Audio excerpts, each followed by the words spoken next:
జ్యోతిష శాస్త్రం ప్రకారం 2025వ సంవత్సరం ఫిబ్రవరి 12వ తేదీ బుధవారం రోజు మేషరాశి వారు ఎటువంటి శుభ అశుభ ఫలితాలను పొందుతారో తెలుసుకోవాలంటే ఈ వీడియోని స్కిప్ చేయకుండా పూర్తిగా చూడండి. అలాగే తప్పకుండా మా ఛానల్ని సబ్స్క్రైబ్ చేసుకోండి.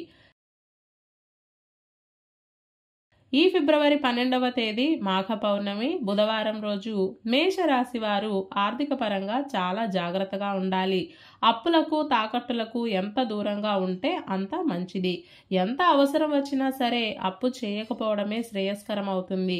ఒకవేళ ఈ రోజు గనక మీరు అప్పు చేస్తే భవిష్యత్తులో కూడా అప్పు చేసి పప్పుకూడు అన్న విధంగానే ఉంటుంది.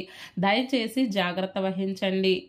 మొండి పట్టుదల, కోపం, ఏదో చేయాలి అన్న ఆరాటం పక్కన పెట్టేసి ఉన్నంతలో తృప్తిగా ఉండండి. తాకట్టుల జోలికి కూడా అస్సలు వెళ్ళకండి. బంగారం కావచ్చు, భూములు కావచ్చు, లేదా ఏ ఇతర విలువైన వస్తువైనా కావచ్చు, ఈ రోజున తాకట్టు పెట్టడం అనేది అంత మంచిది కాదు. కాబట్టి మీరు ఏ పని చేసినా వీటిని దృష్టిలో పెట్టుకొని అడుగులు వేయడం మంచిది.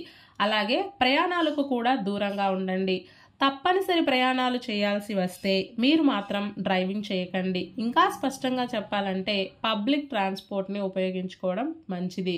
వాహన ప్రమాదాలు జరిగే సూచనలు కనిపిస్తున్నాయి కాబట్టి ముందే జాగ్రత్త పడండి. ఒక్క మాటలో చెప్పాలంటే మీరు అనుకున్న ప్రకారంగా ఈ బుధవారం అనే రోజు సాగడం లేదు కాబట్టి కేర్ఫుల్గా ఉండండి. ఉద్యోగస్తులకు సహోద్యోగులతోటి ఇబ్బందులు ఏర్పడే అవకాశం ఉంది. వ్యాపారస్తులు తీసుకునే నిర్ణయాలు అంతగా కలిసిరావు. వ్యవసాయ రంగాల వారికి శ్రమ ఎక్కువగా ఉంటుంది. విద్యార్థులకు ఘర్షణతో కూడుకున్న వాతావరణం నెలకొని ఉంటుంది.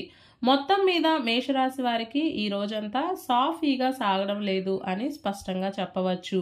ఈ బుధవారం రోజు మేషరాశి వారు గోధుమ రంగు దుస్తులను ధరించకండి. నవగ్రహ స్తోత్రాన్ని పఠించండి. ఈ బుధవారం రోజున ఉన్నటువంటి దివ్యమైన తిథి మాఘ పౌర్ణమి. నక్షత్రం ఆశ్లేష నక్షత్రం. రాహుకాలం మధ్యాహ్నం 12 గంటల నుండి 1 గంట 30 నిమిషాల వరకు. యమగండం ఉదయం 7 గంటల 30 నిమిషాల నుండి 9 గంటల వరకు. అలాగే ఈ రోజు యొక్క శుభ సమయాలు ఉదయం 9 గంటల 50 నిమిషాల నుండి 10 గంటల 40 నిమిషాల వరకు. దుర్ముహూర్తం మధ్యాహ్నం 12 గంటల 8 నిమిషాల నుండి 12 గంటల 53 నిమిషాల వరకు. వర్జం ఉదయం 7 గంటల 57 నిమిషాల నుండి 9 గంటల 37 నిమిషాల వరకు.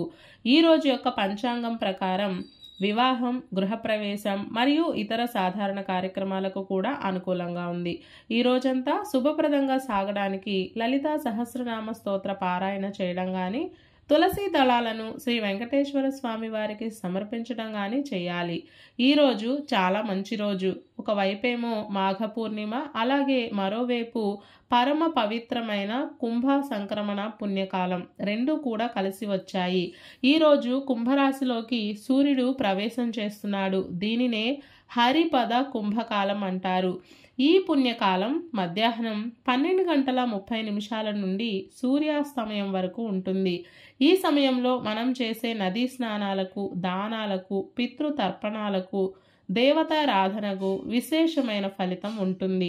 అనంతమైన పుణ్యం ప్రాప్తిస్తుంది. అలాగే ఈరోజు ఆశ్లేష నక్షత్రం వచ్చింది కాబట్టి సర్పారాధనకు కూడా అనుకూలంగా ఉంది. సంతానం లేని వారు ఈరోజు సర్పారాధన చేస్తే విశిష్టమైన ఫలితం ఉంటుంది. ఈ మాఘ పౌర్ణమి రోజున మనమంతా ఓం శ్రీ లక్ష్మీ వెంకటేశ్వరాయ నమః అనే మంత్రాన్ని పదే జపిస్తూ ఉండాలి. ఇలాగే ప్రతిరోజు మీ రాశి ఫలాలను తెలుసుకోవడానికి మా ఛానల్ని ఇప్పుడే సబ్స్క్రైబ్ చేసుకోండి.